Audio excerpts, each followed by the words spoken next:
اللعین الرجیم بسم اللہ الرحمن الرحیم الحمد للہ رب العالمین والصلاة والسلام والتحیۃ والاکرام علی سیدنا و نبینا و شفیع ذنوبنا و طبیب نفوسنا رحمت للعالمین ابی القاسم مصطفیٰ محمد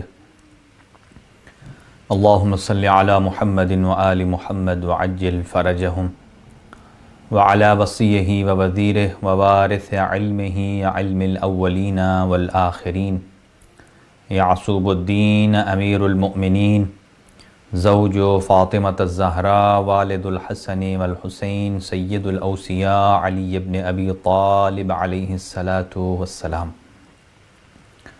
اللہم صلی علی محمد و آل محمد وعجل فرجہم وعلی اہل بیتہ الطیبین الطاہرین المعصومین المنتخبین المنتجبین الذین اذہب اللہ عنہم الرجس وطہرہم تطہیرا اللہم صلی علی محمد و آل محمد وعجل فرجہم لا سیما علی بقیت اللہ الاعظم روحی و ارواح العالمین لتراب مقدمہ الفدا عجل اللہ تعالی فرجہ الشریف وسہل اللہ تعالی مخرجہ الشریف ولعنت اللہ علی اعدائہم مجمعین من یومنا ھذا الى قیام یوم الدین اما بعد فقد قال اللہ الحکیم فی کتابہ المتین بسم اللہ الرحمن الرحیم یا ایہا الذین آمنوا اذا ناجیتم الرسول فقدموا بین یدی نجواکم صدقہ صدق اللہ العلی العظیم۔ محترم ناظرین اور سامعین، آپ کی خدمت میں السلام علیکم ورحمۃ اللہ وبرکاتہ، اور آج درس تفسیر قرآن جو کہ علوم قرآن مقدمتاً ہم کچھ باتیں آپ کی خدمت میں گوش گزار کر رہے ہیں۔ 10 رمضان المبارک، آج یوم وفات ہے حضرت خدیجۃ الکبریٰ سلام اللہ علیہا، اور اس مناسبت سے بھی آپ کی خدمت میں کچھ معروضات گوش گزار کریں گے۔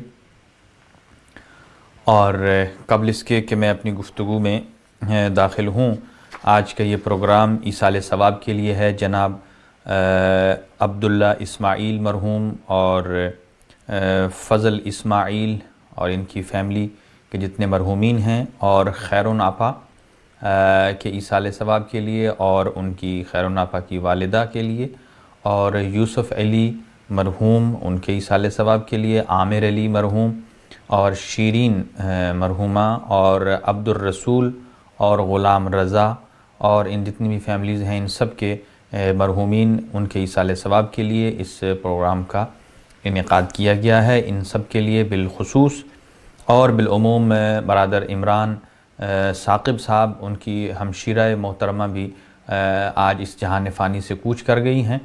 چند دن قبل ان کے برادر ان لا کا انتقال ہوا تھا، اور آج ان کی ہمشیرہ کا انتقال ہوا ہے۔ خداوند عالم ان کے درجات بلند فرمائے، لواحقین اور پسماندگان کو صبر جمیل عطا فرمائے، اور ایسے ہی قبلہ آیت اللہ آغا حافظ سید ریاض حسین نجفی صاحب دامہ ذلہ دامت برکاتہ، ان کی ہمشیرہ بھی پاکستان میں اس جہان فانی سے کوچ کر گئی ہیں۔ ان کے لیے بھی، اور برادر مصطفیٰ رزاق صاحب کے عزیز ہیں مٹھو چودھری صاحب، وہ بھی انتقال کر گئے ہیں، ان کے لیے بھی، اور جتنے ہمارے ساتھ ویورز اور شرکاء موجود ہیں ان سب کے مرحومین کے لیے سورہ فاتحہ۔ بسم اللہ الرحمن الرحیم، الحمد للہ رب العالمین الرحمن الرحیم مالک یوم الدین، ایاک نعبد و ایاک نستعین، اہدنا الصراط المستقیم صراط الذین انعمت علیہم غیر المغضوب علیہم ولا الضالین۔ اللہم اغفر للمؤمنین والمؤمنات والمسلمین والمسلمات الاحیاء منہم والاموات، تابع اللہم بیننا وبینہم بالخیرات انکا مجیب الدعوات انکا علی کل شیء قدیر۔ خداوند عالم ان تمام مرحومین کی مغفرت فرمائے، لواحقین اور متعلقین کو صبر جمیل عطا فرمائے، اور جتنے مریض ہیں ان کو شفائے کامل و عاجل عطا فرمائے۔ خاص طور سے برادر خرم شاہ صاحب، ان کی فیملی، ان کی اہلیہ اور ان کی سسٹر ان لا اور سید اخلاق حسین، اللہ تعالیٰ ان کو شفائے کلی عطا فرمائے۔ سید جابر حمدانی صاحب کے والد بزرگوار کو بھی شفا نصیب فرمائے۔ ناظرین محترم، آج ہمارے پاس برسلز میں 9:06 پر افطار ہوگا، اور اس سے پہلے ہم آپ کی خدمت میں حضرت خدیجۃ الکبریٰ سلام اللہ علیہا کی شخصیت اور آپ کی فضیلت اور آپ کی جو سیرت ہے اس کے کچھ پہلو آپ کے سامنے رکھیں گے۔ اور یہ انتہائی یعنی حسن اتفاق ہے کہ ابھی ہم وحی کی ابحاث کو پڑھ رہے ہیں، اور سب سے پہلی جو وحی نازل ہوئی ہے اور سب سے پہلے حضرت محمد مصطفیٰ صلی اللہ علیہ وآلہ وسلم نے اپنی وحی سے جس کو آگاہ کیا، اس کا طور امتیاز بھی جناب خدیجۃ الکبریٰ سلام اللہ علیہا ہی کو جاتا ہے۔ آئیے آپ کی زیارت کے کچھ جملے پڑھ کے ابتداءً اور پھر ہم آگے بڑھتے ہیں کہ خود جناب خدیجۃ الکبریٰ صلوات اللہ وسلامہ علیہا کا مقام کیسا تھا، آپ کی معرفت کیسی تھی، اور خود بزبان نبی حضرت محمد مصطفیٰ صلی اللہ علیہ وآلہ وسلم کی زبان سے آپ کے کون سے فضائل ہیں، کون سے مناقب ہیں، کون سی ایسی اوصاف ہیں کہ جن کو یقیناً خداوند عالم کے بعد سب سے بزرگ و برتر ہستی سرکار دو عالم ختمی مرتبت کی ذات بابرکت ہے، اور آپ جن القابات سے، جن صفات سے اگر کسی کو نوازیں تو یہ باقاعدہ اس شخصیت کی اہمیت اور فضیلت پر سند قرار پاتی ہے۔ حضرت خدیجۃ الکبریٰ سلام اللہ علیہا کی زیارت کے جملے ہیں: السلام علیک یا ام المؤمنین۔ جیسے باقی ام المؤمنین ہیں، ام المؤمنین ہیں، ایسے ہی حضرت خدیجۃ الکبریٰ بھی سب سے پہلی امت ام المؤمنین ہونے کا شرف بھی آپ ہی کو حاصل ہے۔ السلام علیک یا ام المؤمنین، اے مومنین کی والدہ آپ پر سلام۔ السلام علیک یا زوجۃ سید المرسلین، اے سید مرسلین حضرت محمد مصطفیٰ صلی اللہ علیہ وآلہ وسلم کی زوجہ نامدار۔ السلام علیک یا ام فاطمۃ الزہراء سیدۃ نساء العالمین، آپ پر ہمارا سلام ہو اے جناب صدیقہ طاہرہ کی والدہ ماجدہ۔ یہ بہت بڑا امتیاز ہے۔ اور السلام علیک یا اول المؤمنات، ہمارا سلام ہو آپ پر اے بی بی جو کہ تمام مومنات میں سے پہلی مومنہ ہیں جنہوں نے حضور سرور کائنات پر اپنے ایمان کا اظہار کیا۔ السلام علیک یا من انفقت مالہا فی نصرت سید الانبیاء، ہمارا سلام ہو آپ پر اے بی بی، ہمارا سلام ہو آپ پر کہ آپ نے اپنا مال سید الانبیاء کی نصرت پر خرچ کر دیا۔ اور کس طرح خرچ کیا؟ نصرتہ مستطاعت، جتنے مال کی استطاعت رکھتے تھیں سارے کا سارا آپ صلی اللہ علیہ وآلہ وسلم کی ذات پر نچھاور کر دیا۔ ودافعت عنہ الاعداء، اور سلام ہو بی بی پر کہ جنہوں نے رسول خدا صلی اللہ علیہ وآلہ وسلم کا ان کے دشمنوں سے دفاع کیا۔ السلام علیک یا من سلم علیہا جبرائیل، اے بی بی آپ پر سلام ہو کہ جن پر حضرت جبرائیل سلام کرتے ہیں۔ السلام علیک یا بلغہا السلام من اللہ الجلیل، اے بی بی آپ پر سلام کہ جس پر خود رب جلیل سلام بھیجتا ہے۔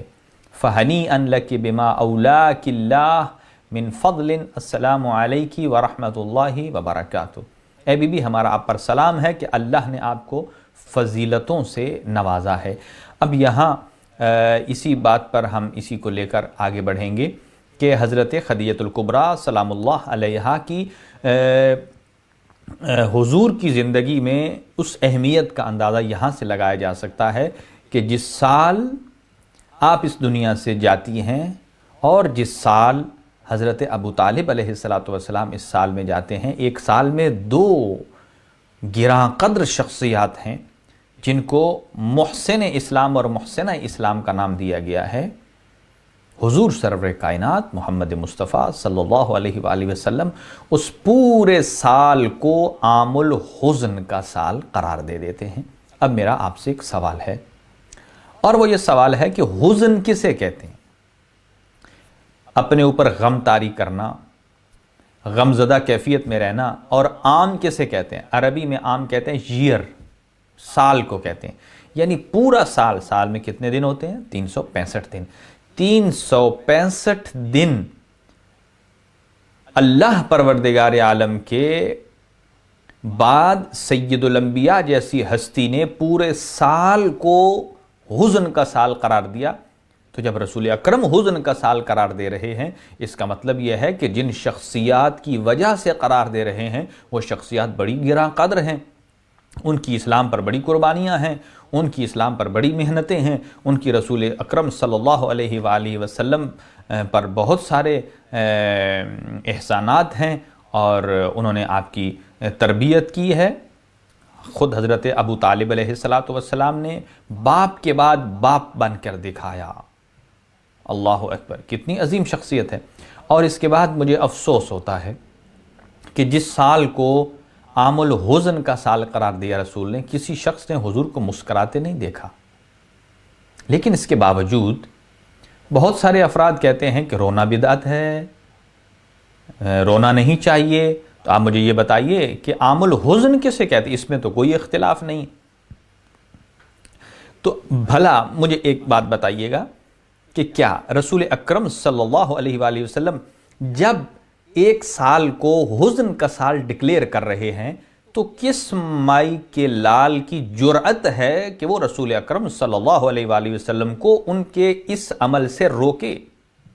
یقیناً اسے فالو کرنا ہے، اسے رسول اکرم صلی اللہ علیہ وآلہ وسلم پورے سال یعنی 365 دن تک، جب تک عام الحزن رہتا ہے، ہر آدمی کو حزن منانا ہے، ہر آدمی کو غم منانا ہے، ہر آدمی کو غم زدہ ہونا ہے، تاکہ ایک سال میں جو آدمی غم زدہ ہوگا اسے محسوس ہوگا، پتہ ہوگا کہ میں کیوں اس سال غم زدہ ہوں، چونکہ اس سال میں دو بڑی شخصیات اس دنیا سے گئی ہیں۔ تو گویا رسول اکرم صلی اللہ علیہ وآلہ وسلم ان شخصیات کی عظمت کو اجاگر کرنا چاہتے ہیں۔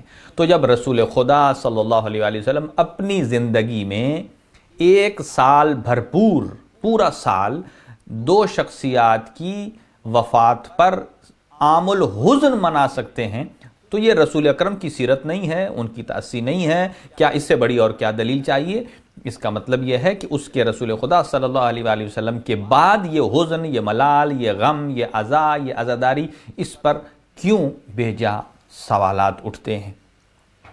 ایک بات اور دوسری بات، جس نے رسول اکرم صلی اللہ علیہ وآلہ وسلم نے جب عام الحزن ڈکلیئر کیا، دیکھیں جب گورنمنٹ اعلان کر دیتی ہے، ظاہر ہے آپ اپنے سربراہ تھے گورنمنٹ کی، جب گورنمنٹ اعتراض اعلان کر دیتی ہے تو پھر ہر آدمی کو فالو کرنا ہے ان تمام کے تمام اصولوں کو۔ جب پورا ایک سال تک پرچم سرنگوں رہے، اس کا مطلب کیا ہے؟ یہاں ایک عام اگر چھوٹی سی شخصیت اگر کسی ملک کی چلی جائے تو لوگ 3 دن تک سوگ کا اعلان کر دیتے ہیں، اور 3 دن کے بعد وہی خوشیاں، وہی مسرتیں، وہی چاشنیاں بحال ہو جاتی ہیں۔ لیکن حضور نے ایک سال پورا پرچم کو سرنگوں رکھا اور عام الحزن کا سال قرار دیا۔ اس سے اندازہ ہوتا ہے کہ یہ دونوں شخصیات کس قدر اہمیت کی حامل ہیں۔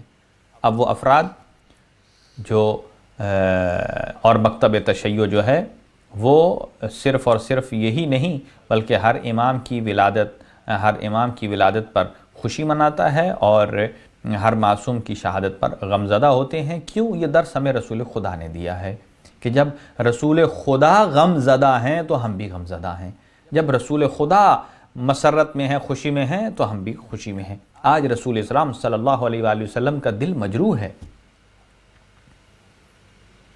آج حضور سرور کائنات کا دل غمزدہ ہے، اور پھر خاص طور سے جب ایسی باتیں ہوتی ہیں تو یہ رسول خدا کے غمزدہ دل کو اور زیادہ غمگین کر دیتے ہیں۔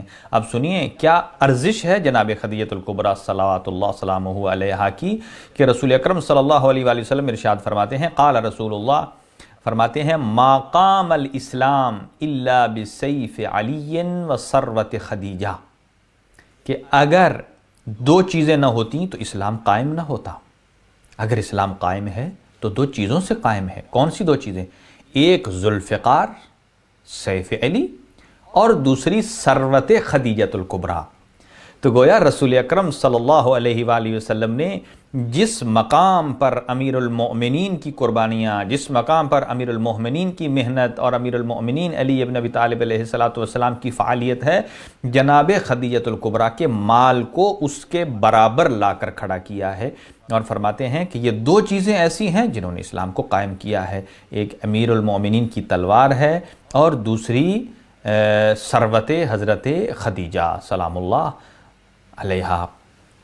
اور یہاں پر یہ خود میں یہ نہیں کہتا کہ کچھ جاہل اعتراض کرتے ہیں، میں قطعاً ایسا نہیں کہتا، جاہل نہیں، اس کی جہالت بول رہی ہوتی ہے۔ میں یوں استعمال کرتا ہوں ٹرم کہ جاہلیت اعتراض کر رہی ہے۔ زمانہ جاہلیت میں بھی جاہلیت اعتراض کرتی تھی، اور آج پڑھے لکھے زمانے میں بھی اگر کوئی جاہل ہے تو اس کی جاہلیت بھی اعتراض کرتی ہے۔ کیا کہ جناب خدیجہ الکبریٰ طاہرہ نہیں تھیں، اور ایک اور جہالت ہی اعتراض کرتی ہے، رسول اکرم صلی اللہ علیہ وسلم کو صادق اور امین نہیں کہتے، تسلیم نہیں کرتے۔ لیکن دیکھ لیجئے کہ خدیجہ الکبریٰ سلام اللہ، یہ میں جو روایت پڑھنے لگا ہوں، الاصابہ فی تمیز صحابہ، یہ اہل سنت کی کتاب ہے، اور اس کے اندر موجود ہے، کانت فی الجاہلیت یقال لہا طیبہ وسیدۃ القریش۔ جناب صدیقہ طاہرہ کی والدہ ماجدہ حضرت خدیجہ الکبریٰ کو زمانہ جاہلیت میں بھی کیا کہا جاتا تھا؟ سنیے گا، یہ الاصابہ فی تمیز صحابہ سے میں پڑھ رہا ہوں۔ کہا کہ زمانہ جاہلیت میں بھی یقال لہا طیبہ، آپ کو طاہرہ کہا جاتا تھا، پاکیزہ کہا جاتا تھا، وسیدۃ القریش، اور قریش کی سردار کہا جاتا تھا۔ آج اگر کسی آدمی کے پاس تھوڑی سی ثروت آ جائے تو وہ اپنے نام کے ساتھ سردار لکھوا دیتا ہے، لیکن زمانہ جاہلیت میں جہاں لوگ خاتون کے وجود کو قبول ہی نہیں کرتے تھے، اس موقع پر اس مقام میں سیدۃ القریش کہلوانا یہ صدیقہ طاہرہ کی والدہ ماجدہ کا کام ہے۔ اور صحیح بخاری میں حدیث ہے، آپ کی ارزش کے لیے اتنا کافی ہے کہ مریم خیر من النساء نسائها وخدیجہ خیر من نسائها الزمان، کہ حضرت مریم اپنے زمانے کی عورتوں کی سردار ہیں اور حضرت خدیجہ الکبریٰ اپنے زمانے کی عورتوں کی سردار ہیں۔ یعنی صحیح بخاری شریف میں یہاں تک نقل ہے کہ حضرت خدیجہ الکبریٰ اپنے زمانے کی عورتوں کی سردار ہیں، تو پھر کسی اور عورت کو سرداری مت دیجئے، بلکہ سرداری صرف اور صرف کس کی ہے؟ وہ خدیجہ الکبریٰ کی ہے، صحیح بخاری شریف میں ہے۔ اور یہاں آپ صلی اللہ علیہ وسلم کی دیگر ازواج بھی ہیں، اور دونوں میں فرق کیا ہے؟ جب تک حضرت خدیجہ الکبریٰ سلام اللہ علیہا آپ کی زندگی میں رہی ہیں تو حضور سرور کائنات نے ازدواج نہیں کی دوسری۔ اب میں پھر آپ کی خدمت میں سوال رکھ رہا ہوں، آیا رسول خدا صلی اللہ علیہ وسلم نے خود ازدواج دوسری نہیں کی، یا اللہ کی طرف سے اجازت نہیں تھی؟ اب یہاں آپ روک کر تأمل کیجئے، جب آپ کا ایمان ہے کہ رسول خدا وما ينطق عن الهوى ان هو الا وحی یوحی، وحی پروردگار سے کرتے ہیں، اذن خدا سے کرتے ہیں، تو حضرت خدیجہ سلام اللہ علیہا سے ازدواج بھی یوں سمجھیے کہ انہوں نے اپنے اللہ سے اجازت لی، کہ جب یہ پیشکش آئی تو آپ نے کیا فرمایا؟ میں اپنے چچا سے پوچھوں گی، میں اپنے چچا سے پوچھوں گا، رسول خاتم صلی اللہ علیہ وسلم نے ارشاد فرمایا۔ اب یہاں سے اندازہ ہوتا ہے کہ حضرت ابو طالب کی شان کتنی اہم اور بلند ہے رسول اکرم صلی اللہ علیہ وسلم کے نزدیک، کہ جب ایک رشتے کی پیشکش آئی ہے تو بجائے اس کے کہ آپ خود اس کا فیصلہ کریں، آپ نے فرمایا میں اپنے بڑے سے پوچھوں گا جس نے مجھے پالا ہے۔ اور آج کی قوم کا جو نوجوان ہے، اگر وہ فیصلہ کرنا چاہتا ہے، سوچ بچار کرنا چاہتا ہے، دیکھتا ہے تو اس سے کیا سیرت کا نتیجہ ملتا ہے رسول اکرم صلی اللہ علیہ وآلہ وسلم کی سیرت سے، کہ وہ کم از کم جب بھی کہیں سے رشتہ آئے تو اپنے والدین جنہوں نے ان کو پالا ہے ان سے ضرور شیئر کریں اور ان کے ساتھ ہم آہنگی کریں۔ یہ سیرت حضرت رسول اکرم صلی اللہ علیہ وآلہ وسلم ہے۔ اور پھر جب تک آپ ازدواج میں رہیں رسول خدا صلی اللہ علیہ وآلہ وسلم کی، اور آپ حیات میں رہیں، آپ نے دوسری ازدواج نہیں کی۔ اور دونوں میں بڑا فرق ہے کہ رسول اکرم کی ازواج میں صرف کبریٰ کا لقب حضرت خدیجۃ الکبریٰ نے پایا ہے، تو صرف ازواج میں خدیجۃ الکبریٰ ہی کبریٰ ہیں، باقی کوئی کبریٰ نہیں ہیں۔ اور اسی طرح ایک اور صفت یہ ہے آپ کی کہ رسول اکرم صلی اللہ علیہ وآلہ وسلم جس پر فخر کرتے ہیں وہ کون سی زوجہ ہے؟ دیکھیں، ایک ہے زوجہ کی طرف سے فخر کرنا کہ میں فلاں عظیم ترین شخصیت کی زوجہ ہوں، اور ایک یہ ہے کہ اس عظیم ترین شخصیت کا فخر کرنا کہ فلاں خاتون میرے رشتہ ازدواج میں منسلک ہے مجھ سے۔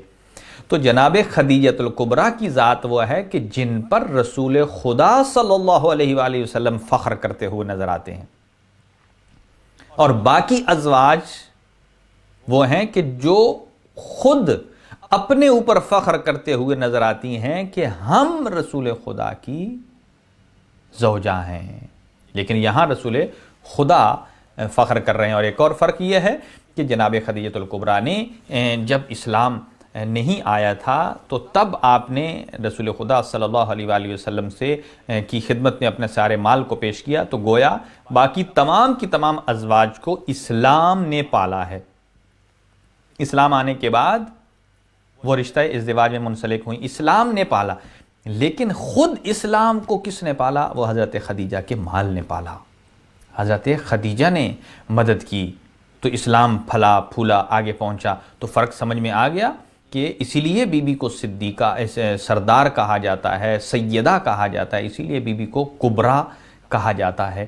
اور پھر جیسے ہی سورہ ضحیٰ نازل ہوئی اور اس میں جتنی چیزیں بیان کی گئیں چیزیں خوبیاں، آپ نے پھر دیر نہیں لگائی، لہذا جاہلیت ہی اعتراض کرتی ہے۔ اور پھر یہاں ایک اعتراض یہ کرتے ہیں، ابو لہب نے اس زمانے میں اعتراض کیا تھا حضرت رسول اکرم صلی اللہ علیہ وآلہ وسلم پر، اور وہ اعتراض کیا تھا کہ رسول خدا نے ایک متمول خاتون سے شادی کر لیے، یعنی کہ مالدار خاتون سے شادی کرنا، یہ رسول اکرم کی خواہش کو ابو لہب تانا دیتا تھا کہ ایک مالدار خاتون سے شادی کر لی ہے، یتیم عبداللہ ہو کر مالدار خاتون سے شادی کر لی ہے۔ تو یہاں مجھے افسوس ہوتا ہے، آج کل جب تاریخ کا مطالعہ آپ کرتے ہیں تو تاریخ میں اوروں کے بارے تو ملتا ہے، فلاں فلاں اتنا مال راہ خدا میں خرچ کر دیا، فلاں مالدار ہو گیا، فلاں یہ ہو گیا، لیکن جن کے مال پر وہ پلے اور مالدار بنے ان کا کوئی تذکرہ موجود نہیں ہے۔ حضرت خدیجۃ الکبریٰ سلام اللہ علیہا کہ آج جو کہتے ہیں کہ بی بی مالدار نہیں تھیں، کوئی مال نہیں تھا، یہ ساری روایات جھوٹی ہیں، یہ تاریخ جھوٹی ہے، خبریں جھوٹی ہیں، پھر میں کہوں گا ان کا ذہن تو ابو لہب سے بھی بہت پست ہے کہ کم از کم ابو لہب یہ تو باور کر رہا تھا، یہ تو مان رہا تھا کہ جناب خدیجہ مالدار تھیں، اور رسول خدا پر تانا دیتا تھا کہ آپ نے ان سے اس لیے شادی کی ہے چونکہ وہ مالدار ہیں۔ تو میں کہوں گا آج کل کا معترض جو ہے وہ تو کم از کم اس سے بھی گیا گزرا ہے۔ یہاں میں 3-4 چیزیں آپ کی خدمت میں اور جلدی رکھوں گا، اور وہ یہ کہ بی بی نے اس زمانے میں جتنے صاحبان اپنی بے زعم خود عزت دار تھے ان سب کی عزت کو خاک میں ملا دیا۔ کیسے؟ ہر خاندان کی خواہش تھی کہ وہ شادی کرے حضرت خدیجۃ الکبریٰ کے ساتھ، وہ چاہتے تھے مال ان کے پاس آئے، وہ چاہتے تھے عزت ان کے پاس آئے، وہ چاہتے تھے سرداری ان کے پاس آئے، لیکن جناب خدیجۃ الکبریٰ نے تمام کے افراد کے تمام قبیلوں کے رشتوں کو ٹھکرا دیا اور ان کے پیغامات کو واپس کر دیا، اور تمام مالداروں کے باوجود ایک یتیم کا انتخاب کیا۔ یہ سیرت آپ دیکھیں جناب خدیجۃ الکبریٰ کی کہ ایک طرف وہ لوگ مل رہے ہیں، چلے مال ان کے پاس بھی تھا لیکن اتنا نہیں تھا، لیکن تھا، تو ان کے رشتوں کو ریجیکٹ کر دیا، اور کس کو پسند کیا؟ یتیم عبداللہ، حضرت عبداللہ کہ یتیم حضرت رسول خدا صلی اللہ علیہ وسلم کا انتخاب کیا، جن کے پاس کچھ بھی نہیں ہے، نہ جائیداد ہے، نہ میراث ہے، حتیٰ کہ جب حضرت ابو طالب علیہ السلام رسول خدا صلی اللہ علیہ وسلم کو بچپنے میں اٹھا کر خانہ کعبہ کے گرد جو حطیم ہے، یعنی جہاں حجر اسماعیل ہے، حضرت اسماعیل اور حضرت حاجرہ دفن ہے، وہاں ایک سی کی شکل کا ایک راؤنڈ سا ہے، وہاں چھوٹی سی دیوار، اس پر جا کر بیٹھاتے تھے تو وہ مشرکین مکہ اعتراض کرتے تھے، وہ کہتے تھے اس بچے کو یہاں کیوں بیٹھا دیا، یہ ممنوعہ علاقہ ہے، یہاں تو صرف اور صرف رؤساء بیٹھ سکتے ہیں، رئیس بیٹھ سکتے ہیں، اس کے علاوہ سرداروں کے علاوہ کوئی نہیں بیٹھ سکتا تھا۔ لیکن اگر حضرت ابو طالب بیٹھاتے تھے تو اپنی وجاہت پر بیٹھاتے تھے، اپنے زور پر بیٹھاتے تھے اور اپنی جلالت پر بیٹھاتے تھے رسول اکرم۔ اور دوسری بات یہ کہ معاشرہ ان کو چھوڑ چکا تھا، اور سورہ ضحیٰ کے مطابق جیسے ہی اللہ تعالیٰ کا دین ظاہر ہوا تو بی بی نے ایک لمحہ بھی دیر نہیں لگائی اور مال راہ خدا میں دے دیا، یعنی رسول خدا صلی اللہ علیہ وسلم کی خدمت میں پیش کر دیا۔ یعنی اس کا مطلب یہ ہے کہ جب انسان کو سمجھ آ جائے یہی راہ حق ہے تو پھر دیر نہیں کرنی چاہیے۔ اور تیسری بات یہ کہ بی بی کا جو حال ہے اس کو سب جگہ لکھا ہے کہ بی بی نے مال دیا، مال دیا، مال دیا، لیکن یہ نہیں ملے گا، اتنی بی بی مالدار جو تھیں تو مال گیا کدھر؟ آیا بی بی نے وہ مال اپنی ذات پر لگایا؟ آیا وہ مال اپنے شوہر رسول خدا صلی اللہ علیہ وسلم کی ذات پر لگایا؟ کس پر لگایا؟ اس کی ڈیٹیل آپ کو کہیں نہیں ملے گی۔ تو یہاں میں عرض کروں، جناب صدیقہ طاہرہ کی والدہ خدیجہ الکبریٰ نے یہ سارے کا سارا مال نہ تو اپنی ذات پر لگایا ہے، اپنی ذات پر نہیں لگایا، بلکہ سارے کا سارا مال رسول اکرم صلی اللہ علیہ وسلم کے اختیار میں دیا۔ کہا اس اسلام کی نشو و نما کے لیے، اس کی ترویج کے لیے، اس کی اشاعت کے لیے آپ جو بہتر سمجھتے ہیں میں آپ کی مطیع ہوں، آپ جو حکم فرمائیں، یہ مال اب میرا مال نہیں ہے، یہ آپ کا مال ہے۔ اور حتیٰ جب وہ رسول خدا صلی اللہ علیہ وسلم کے گھر تشریف لائیں تو بی بی نے واضح طور پر کہہ دیا کہ یہ جو گھر ہے یا یہ جو سب کچھ ہے، یہ گھر بھی آپ کا گھر ہے، یہ مال بھی آپ کا مال ہے۔ تو کہیں نہیں لکھا، اپنی ذات پر نہیں لگایا، رسول خدا صلی اللہ علیہ وسلم کو دیا۔ اور رسول خدا نے کیا کیا اور اسے کہاں دیا، اور رسول نے اپنی ذات پر لگایا؟ قطعاً ایسا نہیں ہے، اور پتہ نہیں چل سکا کہ یہ مال کدھر گیا۔ البتہ اتنی روایت تو خلیفہ اول ابو بکر سے روایت ہے، وہ یہ کہتے ہیں کہ جناب خدیجہ الکبریٰ سونے کا ڈھیر لگاتی تھیں۔ سونے کا ڈھیر کیا ہوتا ہے؟ ایک چھوٹا سا پہاڑ بنا دیتی تھیں، اور اتنا پہاڑ اونچا ہوتا تھا سونے کا کہ اس طرف اگر دو آدمی، ایک آدمی کے اوپر یعنی دو آدمیوں کے برابر اگر کوئی لمبے قد کا، دراز قد کا آدمی ہوتا، اگر وہ کھڑا ہوتا تو اسے دوسری طرف سے کچھ دکھائی نہیں دیتا تھا۔ تو خلیفہ اول کہتے ہیں کہ یہ مال سونا جو جمع کرتی تھی بی بی، یہ لوگ آنے والوں کو کہتی تھی آؤ اور اس میں سے اپنا جتنی بھی ہے اپنا بھر کر لے جاؤ، مٹھیاں بھر کے لے جاؤ، اور حضرت رسول خدا صلی اللہ علیہ وسلم پر ایمان لے آؤ۔ اب کئی لوگ تو آغاز اسلام میں جو مسلمان ہوئے وہ تو ایسے سونے سے ہوئے، اور کس کا سونا تھا؟ جناب خدیجہ الکبریٰ سلام اللہ علیہا کا، یعنی دیتی تھیں کہ رسول اکرم صلی اللہ علیہ وسلم پر ایمان لے آؤ، اور وہ لوگ ایمان لاتے۔ اور پھر بی بی نے کہاں خرچ کیا؟ آیا دنیا پر یا دین پر؟ یقیناً دنیاوی کاموں پر خرچ نہیں کیا، یقیناً دین پر خرچ کیا ہے۔ دنیاوی کاموں پر کیسے خرچ نہیں کیا؟ آپ نے جب اس آخری وقت جا رہی تھیں تو آپ کے پاس اپنی میراث میں سے کچھ نہیں تھا سوائے ایک ہار کے جو جناب صدیقہ طاہرہ سلام اللہ علیہا کو ملا ہے۔ اور یہ سب کچھ لکھا ہوتا ہے۔ 10 بعثت کے بعد اگر کوئی میراث ہوتی تو وہ آپ کو ملتی۔ 25 سال میں اپنا سارا مال آپ نے لٹا دیا سوائے ایک ہار کے، اور یہاں تک کہ اس دولت سے جو غلام آزاد کیے وہ کتنے ہیں، وہ کون سے ہیں، وہ نہیں لکھا۔ بھی میں کچھ ڈیٹیل آپ کی خدمت میں رکھتا ہوں۔ بلال، عمار، مقداد، کمبر وغیرہ 80,000 تو اونٹوں پر صرف یہ ایک اندازہ ہے آپ کا سامان جاتا تھا، یعنی 70 یا 80 کا عدد جو ہے وہ کثرت پر دلالت کرتا ہے، نہ یہ کہ ٹوٹل تھا ہی اتنا۔ تو بہرحال عرب کی عورتوں نے آپ سے بہت اعتراض کیا کہ ہٹ گئیں کہ آپ نے ایسی شخصیت کا انتخاب کیا ہے، ہم آپ کے قریب نہیں لگ سکتے۔ آئیے میں آپ کی خدمت میں رکھوں وہ جملات کہ جو رسول اکرم صلی اللہ علیہ وآلہ وسلم نے بیان کیے، اور اس کے بعد ہم اپنی گفتگو کی جانب بڑھیں گے۔ کہ حضور سرور کائنات حضرت خدیجۃ الکبریٰ سلام اللہ علیہا کی وفات کے بعد بھی اکثر یاد کیا کرتے تھے. مکہ میں موجود تھے تو بھی یاد کرتے تھے، اور چونکہ ہجرت مدینہ سے 3 سال پہلے آپ اس دنیا سے گئی ہیں، اور بعثت سے پہلے آپ رسول خدا صلی اللہ علیہ وسلم سے منسلک ہوئی ہیں، اور مکتب تشیع میں، مکتب اہل بیت میں یہ چیز واضح ہے کہ آپ بیوہ نہیں تھیں، آپ کی پہلی شادی تھی حضرت رسول اکرم صلی اللہ علیہ وسلم سے، جبکہ تاریخی کتب میں تو لکھا ہوا ہے وہ بیوہ تھیں اور ان کی پہلے بیٹیاں بھی تھیں. قطعاً ایسا نہیں ہے، بلکہ وہ سماجی کاموں میں، سوشل کاموں میں بڑھ چڑھ کر حصہ لیتی تھیں، اور اگر کسی کے ہاں کوئی یتیم رہ جاتی بچی تو اسے اپنے پاس، چونکہ وہ زمانہ ایسا تھا کہ لوگ بچیوں کو آر سمجھتے تھے، اور کسی یتیم کو دیکھ کر بی بی اپنے پاس لاتی. اور عرض کرتا ہوں کہ کون کون سے ادارے ہیں کہ جو آج بھی ایگزسٹ کر رہے ہیں اسلامی مملکتوں میں، اور خاص طور سے ان مقامات پہ، وہ ان کی بنیان گزار خود حضرت خدیجۃ الکبریٰ صلوات اللہ وسلامہ علیہا ہیں، اور اللہ نے ان کے عمل کو کتنا پسند کیا ہے. تو آپ بہت یاد کیا کرتے تھے آپ کو. اور بہرحال عام زندگی گزارنا عام آدمی کے لیے تو شاید مشکل ہو، لیکن جس کے 400 غلام ہوں اور لاتعداد کنیزیں ہوں، اس کے لیے زمین پر سونا شاب ابی طالب میں وہ کوئی آسان کام نہیں تھا. جب سب یہاں تک کہ جب کہا اس کا ہدیہ کیا ملا آپ جب رشتہ ازدواج سے منسلک ہوئیں، یہ بہت خوبصورت جملہ ہے کہ جب رسول خدا صلی اللہ علیہ وسلم کے ساتھ آپ کی ازدواج ہوئی تو حکم پروردگار آیا، اللہ تعالیٰ نے بھیجا اپنے حبیب کو کہ آپ 40 دن تک جناب خدیجہ سے دور رہیے. 40 دن تک دور رہیے. یہ دوری کس کے لیے تھی؟ یہ دوری کوئی ناراضگی نہیں تھی، بلکہ اللہ پروردگار عالم 40 دن کے اس متواتر عبادت اور وقفے کے بعد خداوند عالم ایک گراں قدر تحفہ اور ہدیہ عطا کرنے والا ہے. اور وہ کون سا ہدیہ ہے؟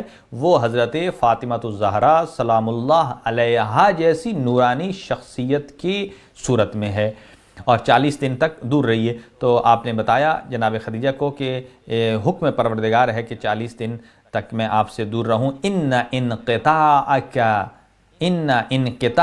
منی، کہ یہ آپ سے جو میرا انقطاع ہے اور یہ دوری ہے، یہ کوئی ناراضگی کی وجہ سے نہیں ہے. لیکن یہ میں جملہ کہہ رہا ہوں ناراضگی کی وجہ سے ہے، ناراضگی کی وجہ سے نہیں ہے، یہ اس میں نہیں ہے. لیکن ربی کہ بلکہ یہ اللہ تعالیٰ ہمارا جو رب ہے، امرنا بذالک، یہ اللہ پروردگار عالم نے ہمیں امر کیا ہے کہ یہ انقطاع رکھو، ایک فاصلہ رکھو. پھر آگے جملہ فرمایا فَإِنَّ اللَّهَ يُبَاهِي بِكِ كِرَامَ الْمَلَائِكَةِ. اے جناب خدیجہ، آپ کو ملال کی ضرورت نہیں ہے، پریشانی کی ضرورت نہیں ہے. ان اللہ تعالی، اللہ تعالیٰ کی ذات جو کبائر فرشتے اور ملائکہ ہیں، بڑے عظیم فرشتے ہیں، ان میں آپ پر فخر اور مباحات کرتا ہے. اس سے بڑھ کر اور کیا فضیلت ہوگی کہ جب خود وحدہ لا شریک ملائکہ کے بیچ میں حضرت خدیجہ پر فخر اور مباحات کرتا ہے، فخر کرتا ہے، یعنی پراؤڈ کرتا ہے کہ یہ ایسی میری کنیز ہے، ایسی میری مخلوق ہے. تو پھر 40 دن کے بعد کیا ہدیہ عطا کیا؟ انا اعطیناک الکوثر. اللہ پروردگار عالم نے خیر کثیر کی شکل میں، فاطمہ الزہرا سلام اللہ علیہا کی شکل میں ایک ہدیہ اور تحفہ عطا کیا. تو گویا اس ماں بیٹی کے ذریعے اللہ پروردگار عالم نے امت کو اللہ نے کیا دیا؟ 11 اماموں کی والدہ، یعنی بطن حضرت خدیجہ سے 11 اماموں کی والدہ کا عطیہ دیا. اور جناب خدیجہ کی شان میں اتنا کافی ہے کہ جب ایک مرتبہ رسول اکرم صلی اللہ علیہ وسلم باہر سے گھر تشریف لائے تو کیا دیکھا کہ باتوں کی آواز آ رہی ہے، گویا جیسا کہ کوئی 2 بندے آپس میں گفتگو کر رہے ہیں.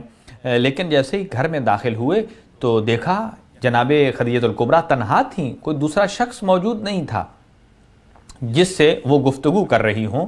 تو پوچھا کہ مجھے گفتگو کی آواز آئی، یہاں کوئی اور فرد نہیں ہے؟ تو آپ نے ارشاد فرمایا، حضرت خدیجہ فرماتی ہیں جی میں گفتگو کر رہی تھی، لیکن کس کے ساتھ کر رہی تھی؟ اس اپنی دختر نیک اختر کے ساتھ اور نور کے ساتھ کہ جو اللہ پروردگار عالم نے میرے باطن میں رکھا ہے۔ کہا وہ کیا؟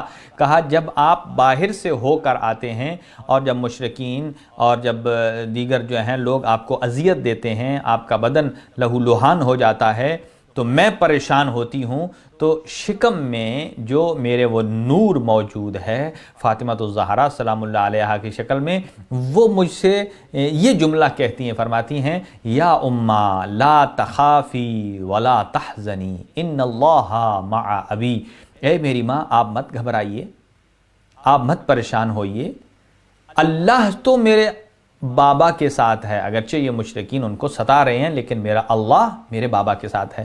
اب سنیے کون کون سی فضیلتیں ہیں کہ جو یہ رسول اکرم صلی اللہ علیہ وآلہ وسلم ارشاد فرما رہے ہیں کہ یہ ان صفات کو رسول اکرم صلی اللہ علیہ وسلم ارشاد فرماتے ہیں کہ ان اللہ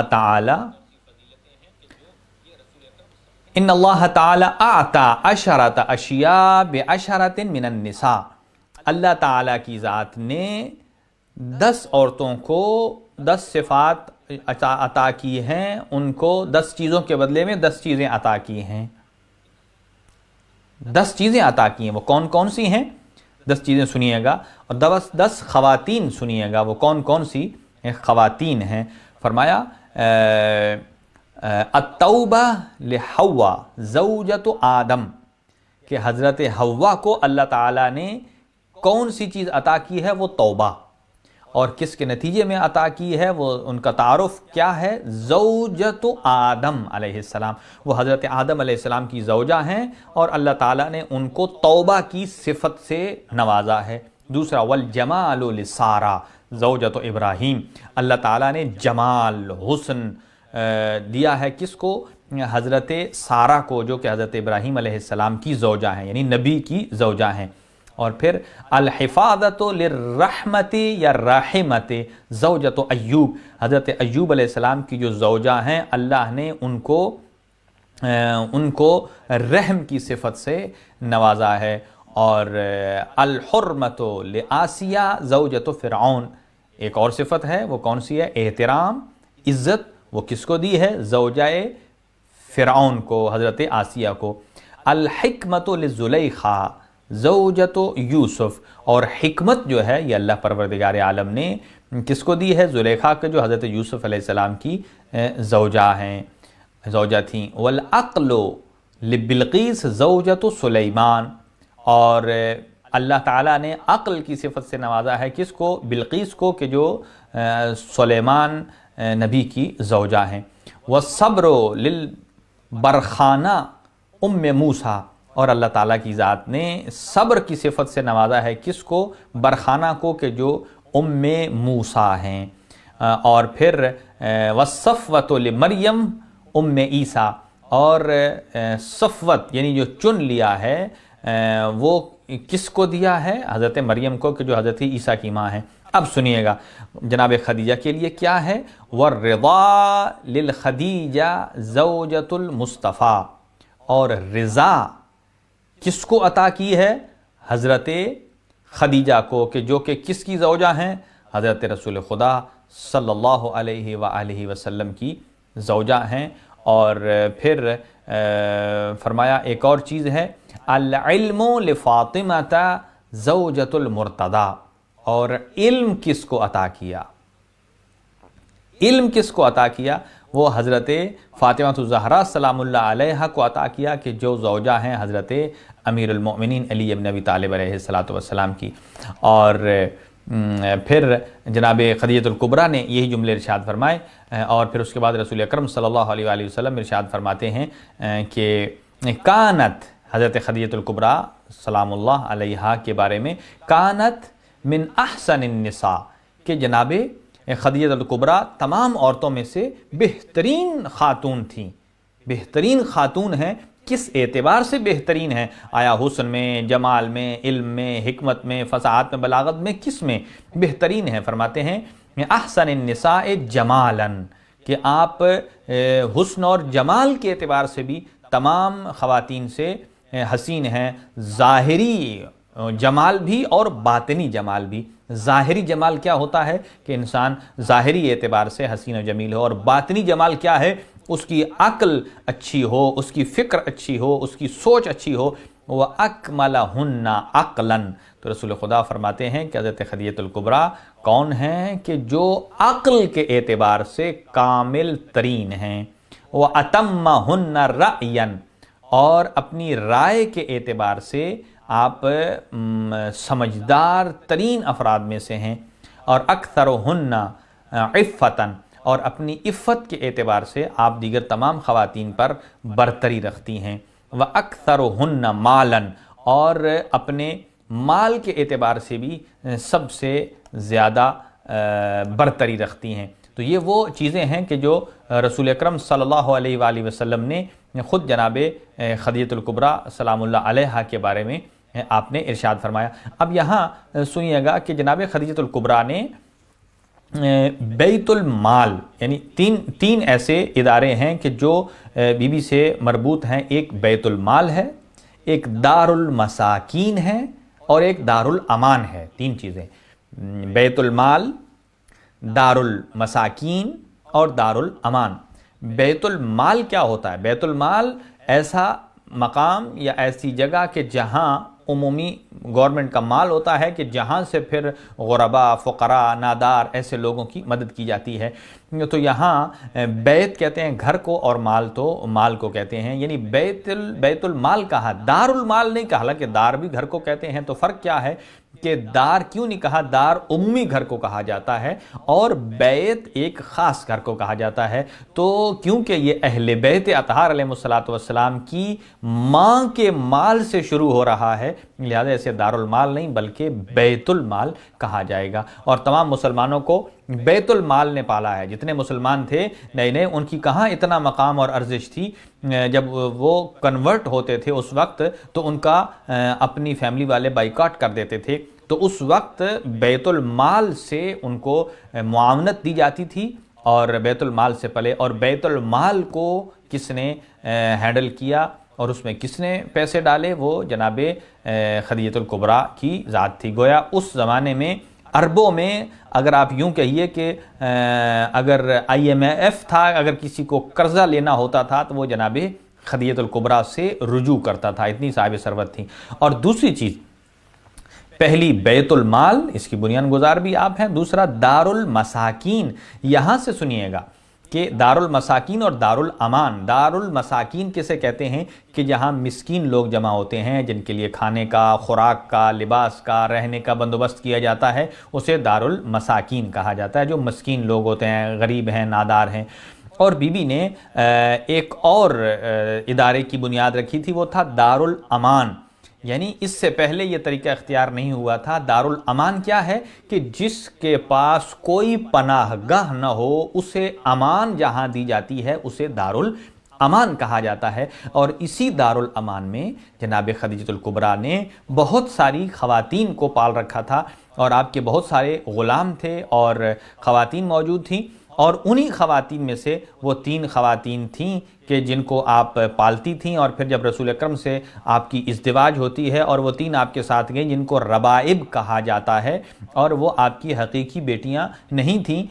تو اس طرح رسول اکرم صلی اللہ علیہ وآلہ وسلم کی حقیقی بیٹی ایک ہی ہے، وہ جناب خدیجہ الکبریٰ کی دختر نیک اختر حضرت فاطمہ الزہرا سلام اللہ علیہا ہیں، اور اس کے بعد اور کوئی نہیں ہے۔ تو اگر کچھ اور تھیں تو ان کا کہیں تذکرہ نہیں ملتا، نہ رسول اکرم کے ساتھ، نہ جناب خدیجہ الکبریٰ کی وفات پر کوئی تذکرہ ملتا ہے، نہ حضرت ابو طالب کی وفات پر، نہ کہیں، بس ان کا کوئی اتنا نام و نشان نہیں مل رہا۔ البتہ یہاں سے میں آگے بڑھوں گا، اور اس کے بعد ہم آتے ہیں وحی پر کہ سب سے پہلی وحی جب نازل ہوئی تو حضرت اس پہلی وحی سے بہت ساری یادیں وابستہ ہیں حضرت خدیجہ الکبریٰ سلام اللہ علیہا کی۔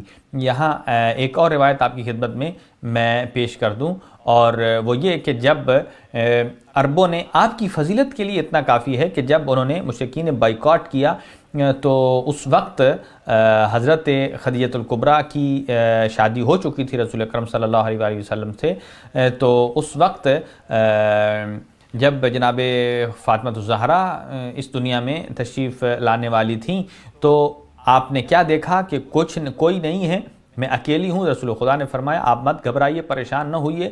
اس پر بی بی فرماتی ہیں کہ میں نے دیکھا کہ ایک چاند جیسے خوبصورت چہرے والی ایک بی بی میرے سامنے آتی ہے، پھر ایک میرے دائیں طرف، ایک بائیں طرف، ایک سر اور پیر کی طرف آتی ہے، اور میں نے ان سے دیکھا اور پوچھا عرفین انفسکن، اے بیویو آپ اپنا تعارف کرائیے، آپ کون ہیں، کیوں ہیں؟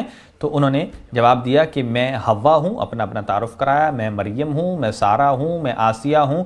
اس کا مطلب ہے کہ یہ کسی نہ کسی نبی سے ریلیٹڈ ہیں۔ حضرت حوا حضرت آدم کی زوجہ ہیں، حضرت مریم حضرت عیسیٰ کی والدہ ہیں، حضرت سارہ حضرت ابراہیم کی زوجہ ہیں، اور حضرت آسیہ نے حضرت موسیٰ علیہ السلام کو تقریباً ان کو پالنے میں اور ان کو کردار ادا کیا ہے اس میں۔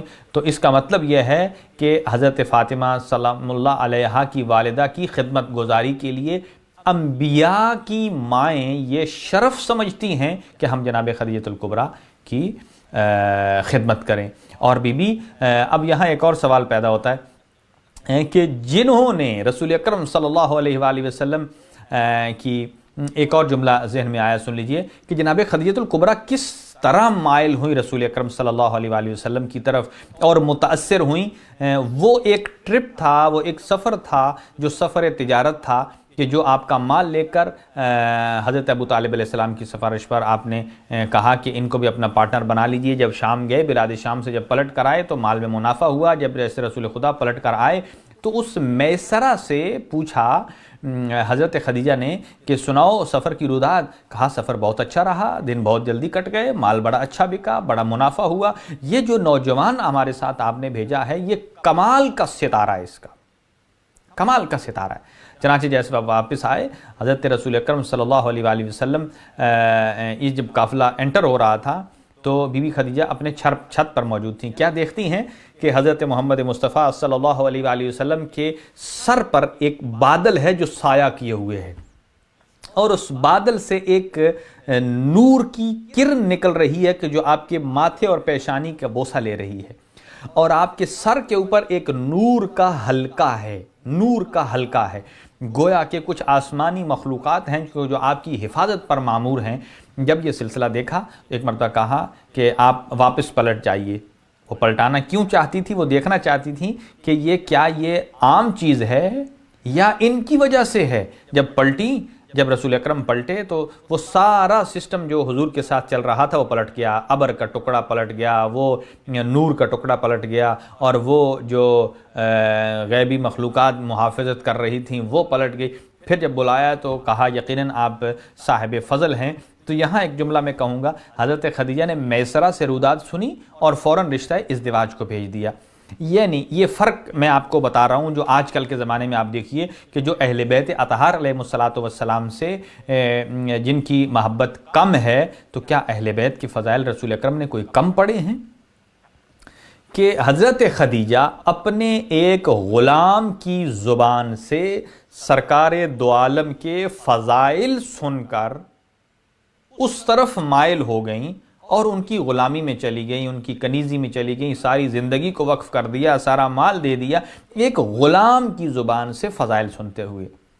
تو جناب خدیجہ پر میں ان کی معرفت پر قربان نہ جاؤں، ایک غلام کی زبان سے اتنے فضائل سن کر وہ سب کچھ کر لیا، تو آج کل کے جو مسلمان ہیں رسول اکرم صلی اللہ علیہ وآلہ وسلم کی زبان سے اہل بیت اطہار کے فضائل کو سن کر بھی اگر متاثر نہ ہو اور پھر اہل بیت سے مودت اور محبت اور عقیدت کا اظہار نہ کرے تو پھر میں کیا کہوں گا۔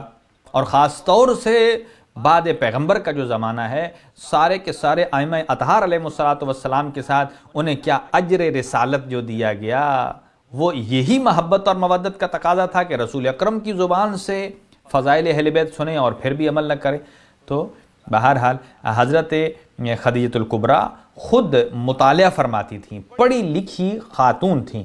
ظاہر ہے آج اگر کسی عام بندے کے پاس 4 پیسے آ جائیں تو وہ کہتے ہیں نا کہ جب حسن آتا ہے تو نزاکت آ جاتی ہے، جب پیسہ آتا ہے تو خود بخود آدمی کے ناز، نعم، نخرے، عادات، اطوار سب خود بخود وہ اس کی بدل جاتی ہیں. یہ پیسہ بدلا دیتا ہے. تو آپ بتائیے کہ وہ جو خاتون جو اتنی ثروت والی تھیں کہ جن کے جو جہاں ڈپو ہوتے تھے ان کی چابیوں کو 70 یا 70 سے زائد اونٹوں پر منتقل کیا جاتا تھا. پھر اس مال کا آپ خود اندازہ لگا لیجئے کیا ہے. تو بی بی نے بس ایک روایت عرض کر کے میں آگے بڑھوں گا. دعائے مبارکہ افتتاح بھی پڑھنی ہے اور یہاں میں وحی سے متعلق کچھ معروضات آپ کی خدمت میں گوش گزار کروں گا کہ بی بی نے خواب دیکھا. اور وہ خواب کیا تھا؟ اور بی بی نے خواب یہ دیکھا کہ آپ نے کیا دیکھا ہے کہ آپ مطالعہ کر رہی تھیں اور اسٹڈی کرتے کرتے آپ کو اونگھ آ گئی یعنی نیند آ جاتی جیسے کتاب پڑھتے ہوئے. تو آپ لیٹیں اور اونگھ آئی اور آپ نے خواب دیکھا کہ 14ویں کا چاند یعنی جو مکمل بدر کامل اسے کہتے ہیں جو مکمل ٹکی کے ساتھ ہوتا ہے، گول چاند 14، 15، 16 تک ہوتا ہے. مکمل چاند جو ہے وہ اپنی پوری نورانیت کے ساتھ وہ میری گود میں اتر آیا اور اس نور کی جو کرنیں ہیں، شعائیں ہیں، وہ بی بی فرماتی ہیں کہ میرے پہلو سے نکل کر، بغل سے نکل کر اس طرح گھوم کر پوری دنیا میں پھیلنے لگی ہیں. اور جب یہ دیکھا اور اس کے بعد آپ بیدار ہوئیں اور اپنے غلام میسرہ کو کہا جاؤ فلاں کاہن کے پاس، کاہن یعنی جو کہ یہ خواب وغیرہ تعبیر دوسروں کا علم رکھتے تھے، ان کے پاس جاؤ اور یہ خواب بتاؤ اور پوچھو کہ اس کی تعبیر کیا ہے. اور جب میسرہ گیا کاہن کے پاس جو کہ مسلمان تو نہیں تھا اس وقت، اور اس نے کہا کہ واقعاً تیری آقا زادی کو ایسا خواب آیا ہے؟ اس نے کہا واقعاً آیا ہے، میں کوئی جھوٹ تو نہیں بول رہا، میری آقا زادی کو آیا ہے اور خواب انہوں نے مجھے بھیجا ہے تعبیر کے لیے.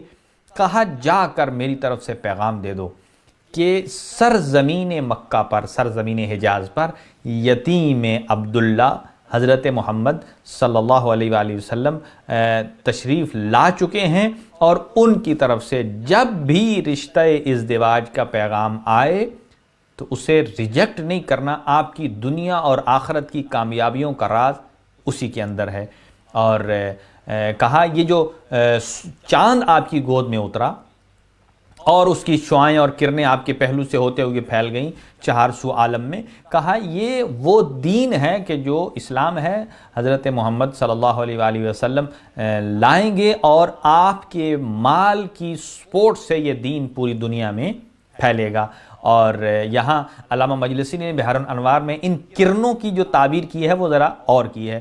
کہا ان کرنوں کی تعبیر کیا ہے؟ ان کرنوں کی تعبیر یہ ہے کہ گویا اس نے کہا کاہن نے کہ آپ کے شکم مبارک، جب آپ ان سے رشتہ ازدواج سے منسلک ہوں گی تو آپ کے شکم مبارک سے اللہ تعالیٰ کی ذات انہیں ایسی اولاد عطا کرے گا کہ تا صبح قیامت کسی اور کی اولاد رہے یا نہ رہے، نسل رسول ضرور باقی رہے گی، آپ کی اولاد ضرور باقی رہے گی.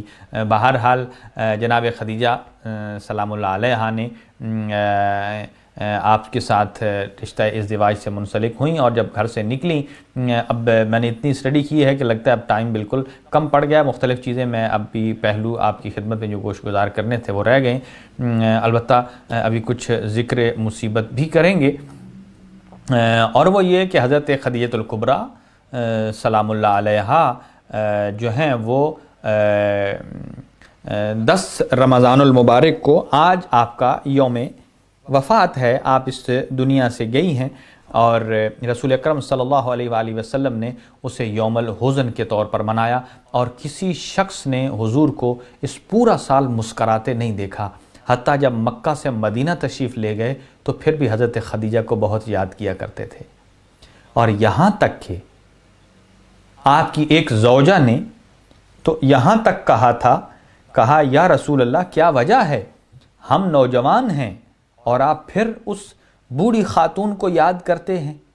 آپ بالکل ایک مرتبہ آپ کی آنکھوں سے آنسو جاری ہوئے اور آپ نے فرمایا اس بوڑھی عورت سے جوان اچھی نہیں ہے جب کہا، اعتراض ہوا، تو فرمایا، حضور کے چہرے کا رنگ متغیر ہوا اور فرمایا خدیجہ میں اور آپ لوگوں میں فرق یہ ہے، وہ مجھ پر اس وقت ایمان لائی جب لوگ مجھے جھٹلا رہے تھے، اس نے میری اس وقت تائید اور تصدیق کی کہ جب لوگ میرا انکار کر رہے تھے، اور اس نے اس وقت مجھے مال دے کر میری مدد کی جب ساری دنیا مجھے محروم کر رہی تھی، اور اللہ نے اس سے مجھے وہ اولاد دی ہے جو کسی اور سے نہیں دی۔ اور میں کہوں گا رسول خدا صلی اللہ علیہ وآلہ وسلم جب کوئی جانور ذبح کرتے تو کہتے جاؤ یہ فلاں خاتون کے گھر یہ گوشت دے آؤ۔ کہا کیوں؟ کہا وہ خدیجہ کی سہیلی تھی، وہ خدیجہ سے محبت کرتی تھی، کس قدر خیال کرتے تھے رسول اکرم صلی اللہ علیہ وآلہ وسلم۔ اور حتیٰ کہ یہاں تک نوبت آئی کہ جب شعب ابی طالب میں موجود تھے، فاقے یہاں تک کہ سارا دن روزے سے ہوتے اور شام میں پتے کھا کر افطار کرتے تھے، اور پھر رسول اکرم صلی اللہ علیہ وآلہ وسلم کو جبرائیل نے آ کر بتایا کہ اپنے چچا سے کہیے وہ جو معاہدہ ہوا تھا قریش کے ساتھ اسے دیمک کھا چکا ہے، اب شرائط باطل ہو چکی ہیں، لہذا جب بتایا اپنے گھر واپس گئے تو بستر بیماری پر آ گئیں، اور جب آپ بستر بیماری پر آئیں اور کیا کیفیت تھی کہ کتنا احترام کرتی تھی رسول خدا صلی اللہ علیہ وآلہ وسلم کا، کہ آئیں اور اپنی بیٹی سے کہا کہ جائیے اور اپنے بابا سے کہیے کہ اگر میں اسی بیماری میں اس دنیا سے چلی جاؤں تو اپنی ابا، وہ ابا جب پہلی وحی نازل ہوئی تھی تو آپ نے اپنے دوشت پر کر رکھی تھی، اس میں مجھے کفن دیجئے گا، جب آپ نے اس وقت ذیب تن کی ہوئی تھی، پہلی وحی نازل ہوئی، جب جناب زہرا نے یہ پیغام لایا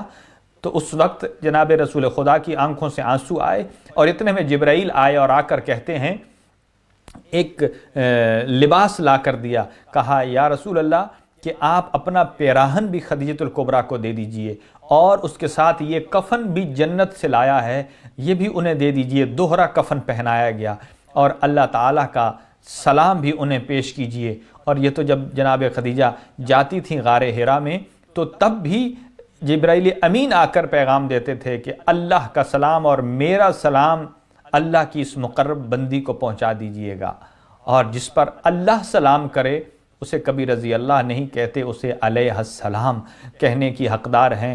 اور جب وہ لیا اور اس کے بعد جب بی بی کی کیفیت یہ ہوئی کہ آپ نے جب اپنی وصیتیں کیں اور 3 وصیتیں کیں، کہا کہ میں آپ سے معافی چاہتی ہوں کہ آپ کا حق ادا نہیں کر سکی۔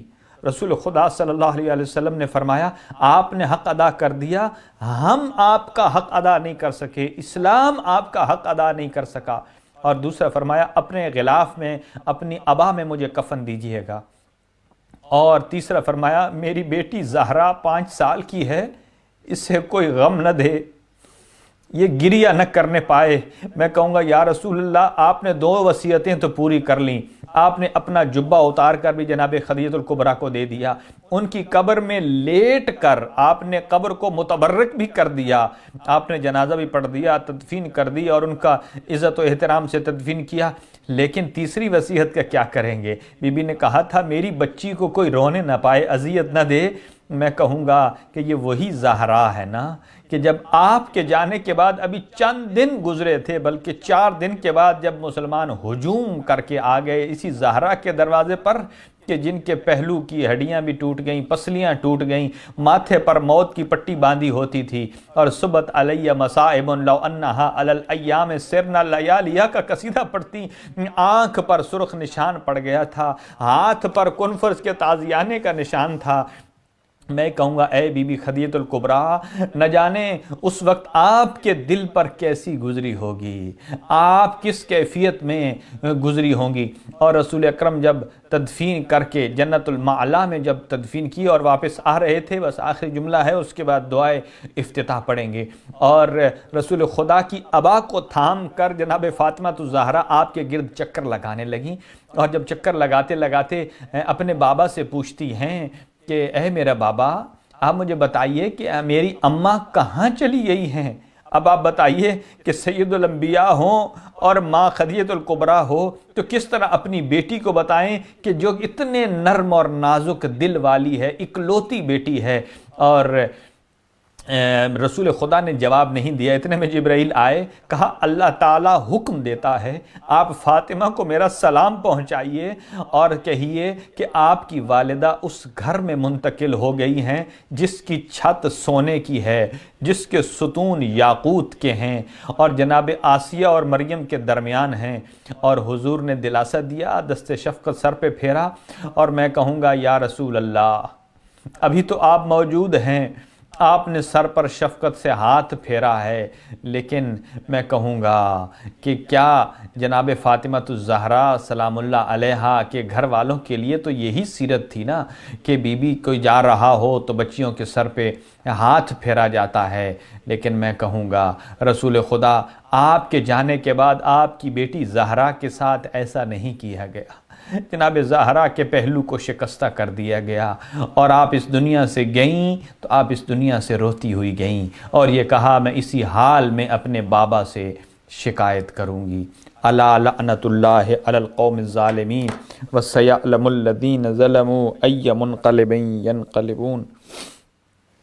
دعائے مبارکہ افتتاح۔ اللہم صلی علی محمد وآل محمد، اللہم صلی علی محمد وآل محمد، اللہم رب شہر رمضان الذي انزلت فیہ القرآن وافترضت على عبادك فیہ الصیام، صلی علی محمد وآل محمد، وارزقنی حج بیتک الحرام فی عامی هذا وفی کل عام، واغفر لی تلک الذنوب العظام فإنه لا يغفرها غیرک یا رحمن یا اللہ۔ اللہم انی افتتح الثناء بحمدک وانت مسدد للصواب بمنک وایقنت انک انت ارحم الراحمین، في موضع العفو والرحمة وأشد المعاقبين في موضع النكال والنقمة وأعظم المتجبرين في موضع الكبرياء والعظمة، اللهم أذنت لي في دعائك ومسألتك فاسمع يا سميع مدحتي واجب يا رحيم دعوتي واقل يا غفور عثرتي، فكم يا إلهي من كربة قد فرجتها وهموم قد كشفتها وعثرة قد عقلتها ورحمة قد نشرتها وحلقة بلاء قد فككتها، الحمد لله الذي لم يتخذ صاحبة ولا ولدا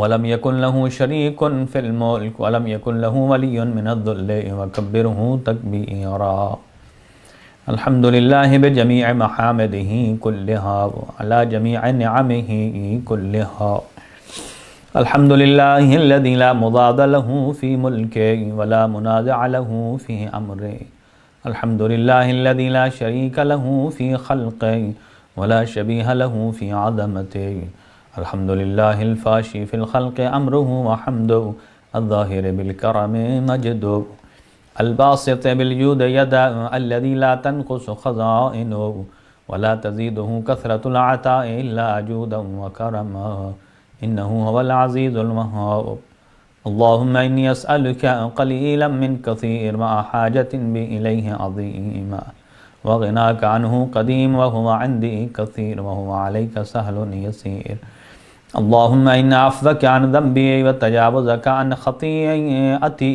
وصفحك عن ظلمي وسترك على قبيح عملي وحلمك عن كثير جرمي عندما كان من خطئي وعمدي، أطمعني في أن أسألك ما لا أستوجبه منك الذي رزقتني من رحمتك وأريتني من قدرتك وعرفتني من إجابتك، فصرت أدعوك آمنا وأسألك مستأنسا لا خائفا ولا وجلا مدلا عليك فيما قصدت فيه إليك، فإن أبتع عني عتبت بجهلي عليك، ولعل الذي أبتع عني هو خير لي لعلمك بعاقبة الأمور، فلم أر مولا كريما أصبر على عبد لئيم منك علي، يا رب إنك تدعوني فأولي عنك، وتتحبب إلي فأتبغض إليك وتتودد إلي فلا أقبل منك كأن لي التطول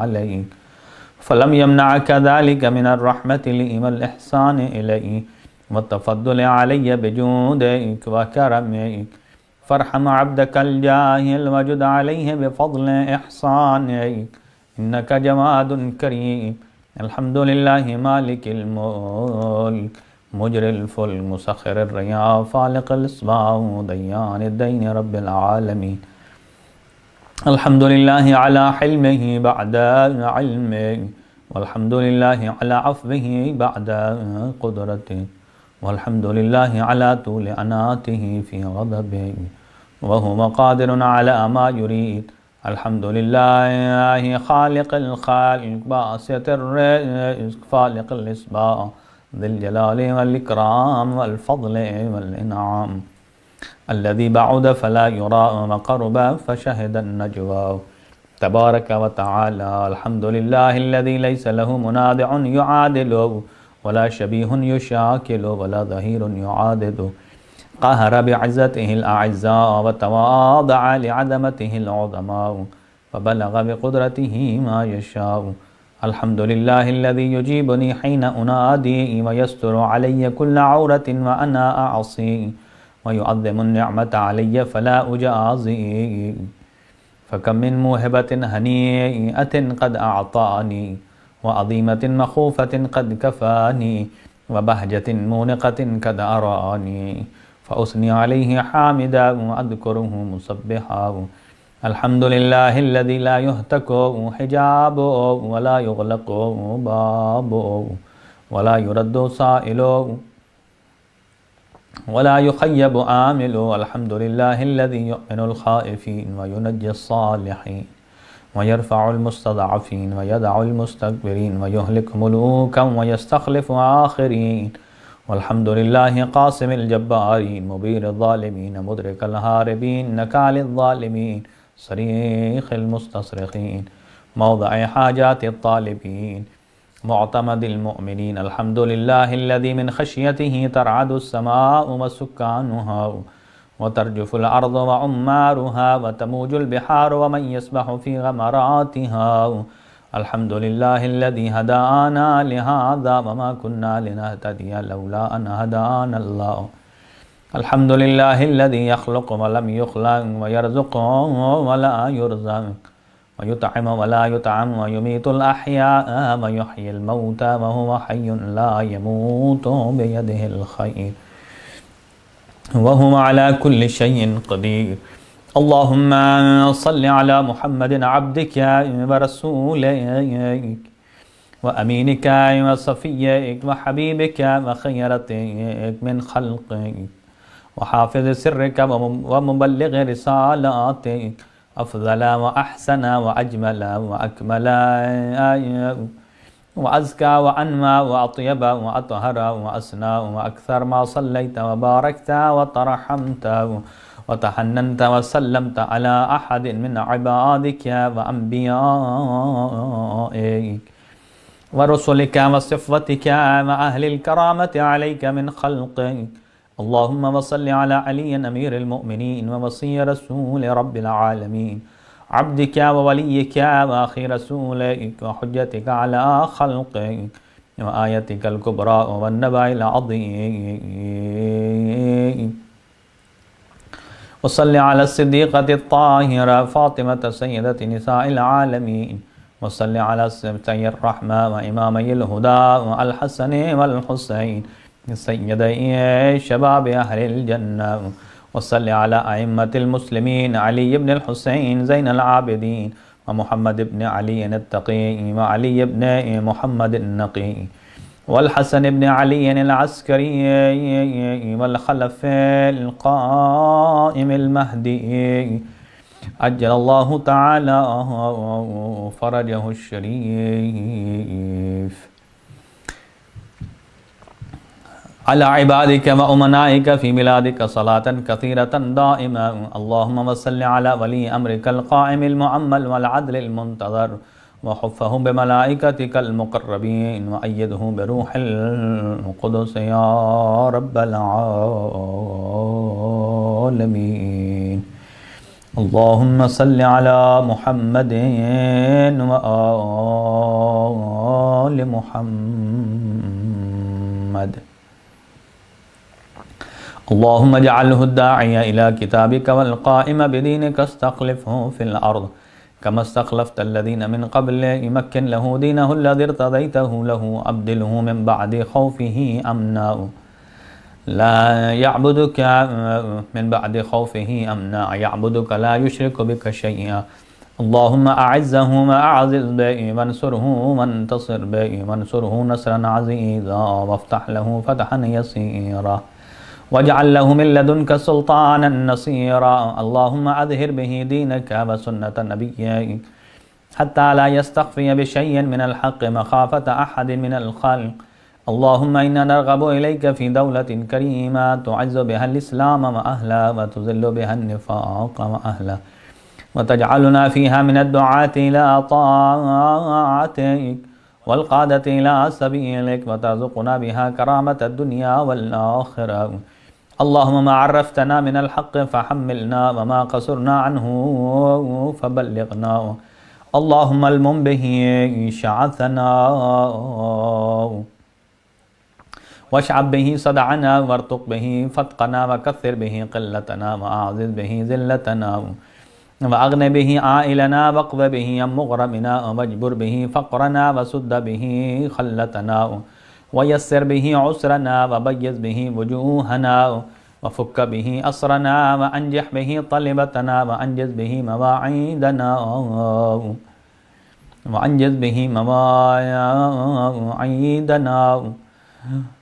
واستجب به دعوتنا وأعطنا به سؤلنا وبلغنا به من الدنيا والآخرة آمالنا وأعطنا به فوق رغبتنا يا خير المسؤولين وأوسع المعطين.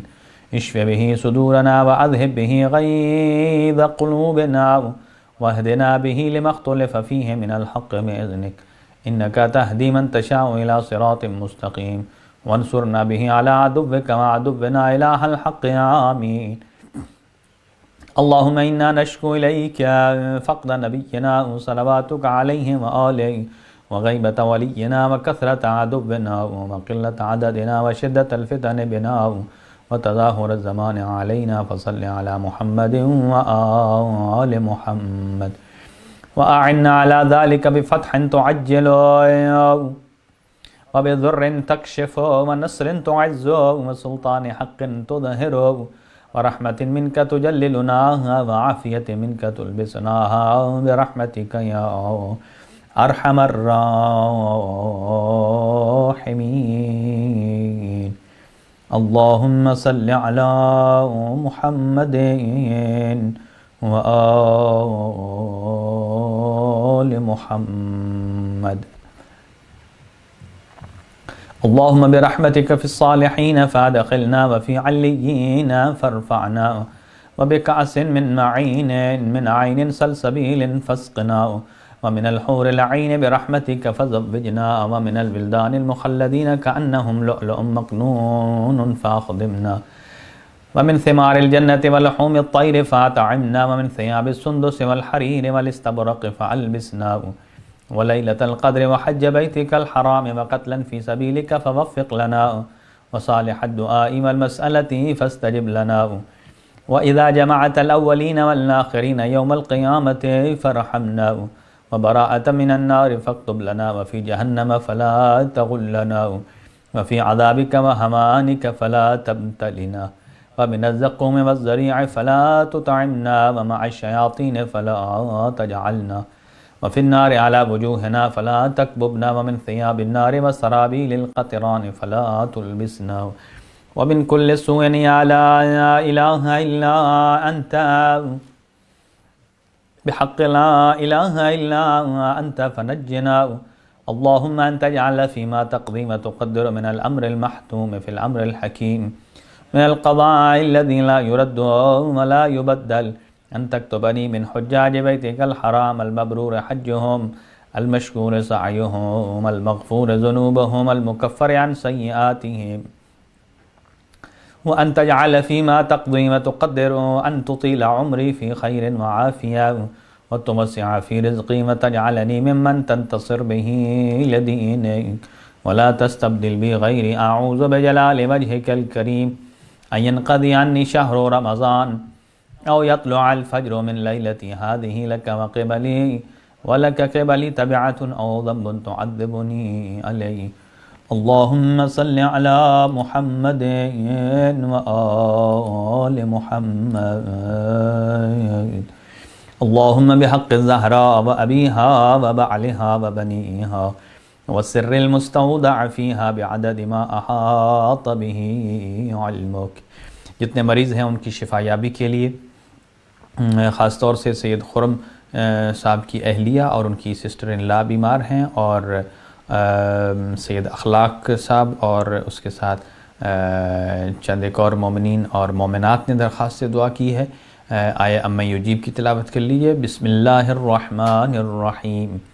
امن یجیب المضطر اذا دعاہ ویکشف السوء امن یجیب المضطر اذا دعاہ ویکشف السوء امن یجیب المضطر اذا دعاہ ویکشف السوء امن یجیب المضطر اذا دعاہ ویکشف السوء امن یجیب المضطر اذا دعاہ ویکشف السوء. پروردگار بحق محمد و اہل بیت محمد جتنے مومنین مومنات مریض ہیں ان کو شفائے کامل و عاجل عطا فرما، اور جتنے مومنین نے درخواست دعا کی ہے ان سب کی دعاؤں اور حاجات کو پورا فرما، اور جو بے روزگار ہیں انہیں روزگار عطا فرما، اور جو سفر پہ ہیں ان کے سفر کو بے خطر فرما. پروردگار اس کووڈ-19 کا جلد از جلد خاتمہ فرما. پروردگار بحق محمد و اہل بیت محمد اس ماہ مبارک ماہ سیام کی فیوز و برکات سے ہمیں مستفیض فرما اور ہمیں حصہ کثیر عطا فرما. پروردگار بحق محمد و اہل بیت محمد ہماری تمام دعائیں، حاجات، مناجات اپنی بارگاہ میں انہیں شرف قبولیت عطا فرما.